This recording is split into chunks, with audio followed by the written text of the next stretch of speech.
हे बघा मस्त अशी खुसखुशीत इथं शंकरपाळी तयार झाली. अजिबात तेलात विरघळलेली नाही बघा. इथं मी परफेक्ट प्रमाण दिलेलं आहे शंकरपाळीचं. अगदी कुणालाही पटकन करता येईल असं हे परफेक्ट प्रमाण आहे शंकरपाळीचं. त्यामुळे व्हिडिओ स्किप करायचा नाहीये. व्हिडिओ शेवटपर्यंत नक्की बघा. इकडे एका पातेल्यामध्ये 1 वाटी दूध, 1 वाटी तूप आणि 1 वाटी साखर घेतलेली आहे. साखर गच्च भरून घ्यायची आहे. इथं मी 1 वाटी दूध, 1 वाटी साखर आणि 1 वाटी तूप. ज्या वाटीनं आपण दूध मोजून घेणार आहे ना, त्याच वाटीनं बाकीचं सगळं सुद्धा साहित्य मोजून घ्यायचं आहे. ते सगळं साहित्य पातेल्यामध्ये ओतलं आणि त्याला मस्त असं उकळून घेतलं. म्हणजेच आपण या मिश्रणामध्ये साखर पूर्ण विरघळून घेतलेली आहे. तर गॅसवरती बघू शकता असं मिश्रण तयार झालेलं आहे.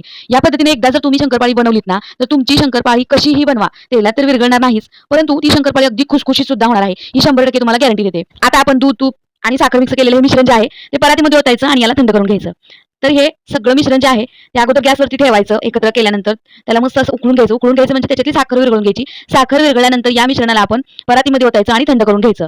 तर मला वाटतं शंकरपाळी बनवण्यासाठी जास्त वेळ लागत नाही. फराळातला सगळ्यात सोपा आणि फटाफट तयार होणारा पदार्थ आहे हा. या पद्धतीने जर बनवला तर फटाफट तयार होतो. इकडे आपलं मिश्रण थंड झालेलं आहे. यामध्ये 1 पळी मी रवा घातला. 1 पळी रवा घातलेला आहे. हे बघू शकता. मी या मिश्रणामध्ये 1 पळी रवा चाळून घेतलेला आहे. तो या मिश्रणामध्ये मिक्स करते. आता हे मिश्रण थंड झालेलं आहे. याला पूर्णपणे थंड करून घ्यायचं आहे.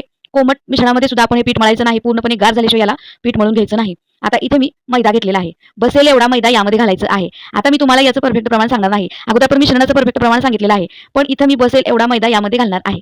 आलं का लक्षात तुमच्या? यामध्ये जेवढा बसतोय ना तेवढाच मैदा यामध्ये घालायचा आहे. तर जेवढा मैदा बसतोय तेवढा मैदा घालून इथं आपलं पीठ जे आहे ते आपण मळून घेतलेलं आहे.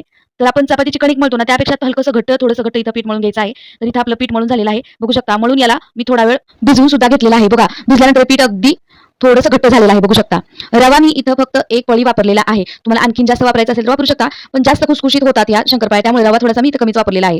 तर इथे बघू शकता आपण जी कणिक मळून घेतलेली आहे त्यातला एक गोळा काढून घेतला आणि याच्या आता मस्त अशा शंकरपाळ्या लाटून घ्यायच्या आहेत. मंडळी खरंच सांगते तुम्हाला या पद्धतीने एकदा तुम्ही शंकरपाळी केलीत ना, पण तुम्ही नेहमी त्याच पद्धतीने करा. आता प्रश्न राहिला तुपाचा. तर आपण इथं तूप वापरलेलं आहे 1 वाटी. तर तुमच्याकडे तूप नसेल तर त्याऐवजी तुम्ही तेलही वापरलं तरी काहीच हरकत नाही. हो मंडळी, तुपाऐवजी तुम्ही तेलही वापरलं तरी सुद्धा चालेल. तर बघू शकता इथे आपली शंकरपाळीची पारी लाटून झालेली आहे. मस्त अशा चौकोनी आकाराच्या इथं आपण शंकरपाळ्या तयार करून घेत आहोत. इथं मी शंकरपाळ्या कट करून घेते. हे बघा. तर शंकरपाळीची एक पारी लाटून तयार झालेली आहे.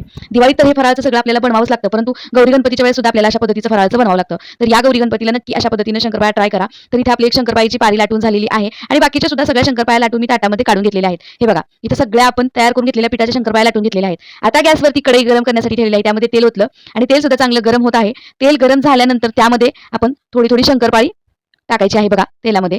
हे बघा. तर आता मी इथं हाताने सुट्टी करून सगळी शंकरपाळी तेलामध्ये टाकते. तेलामध्ये मावतील ना तेवढ्या शंकरपाळ्या आपण तेलामध्ये सोडायच्या आहेत. बघू शकता इथं आपली शंकरपाळी तेलामध्ये टाकली. तेलामध्ये टाकल्यानंतर लगेचच याला हलवायचं नाही. 1-2-3 मिनिटं तरी याला व्यवस्थित असं तळू द्यायचं तेलामध्ये. तेलामधून शंकरपाळी टाकली की हलकीशी वर येते बघा. थोडीशी वर येऊ द्यायची नंतर याला हलवून घ्यायचं. तर हे बघा मस्त अशी खुसखुशीत आपली इथं शंकरपाळी तयार होत आहे. कशीही लाटली तरी तुमची शंकरपाळी अजिबात तेलामध्ये विरघळणार नाही. उलट-पुलट करून इथं आपण मस्त अशी